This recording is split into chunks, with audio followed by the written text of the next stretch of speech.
What are the pros and cons of women in the military? Women have been directly involved in the military for at least 4,000 years. In 1600 BC, Ahotep, an Egyptian queen, was buried with military medals symbolizing her valor in battle. Lady Fu Hao in 1200 BC China led 3,000 men into battle. And in 1000 BC, Gwendolyn fights her husband Locrinus in a battle for the throne of Britain. She is victorious and becomes queen.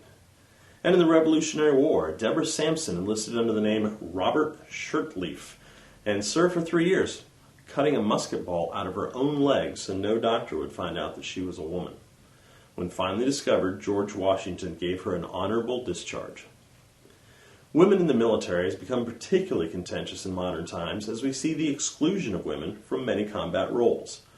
Several modern industrialized nations allow women to fight, but they are few. New Zealand, Canada, Germany, and Israel, to name a few. A major argument against women on the battlefield is physical. On average, women do not possess the physical strength of a man. But we all know that there are some women who push the bell curve in this regard. Ever seen Beth Phoenix? Google her sometime and decide if you'd like to see her running at you with a loaded weapon. Another argument is the psychological concern. Gaining the trust of a soldier of the opposite sex comes up often when asked about the possibility of women serving. And there's always the possibility of a romantic relationship within a unit destroying the cohesive feel that is built up from your first day at boot camp. A third argument that we don't like to think about is the possibility of them being captured and tortured, maybe even sexually assaulted.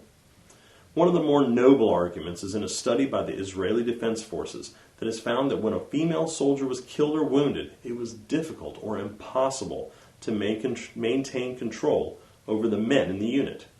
This debate's for larger minds than mine, but I'm glad I've had the chance to speak to you about this important subject.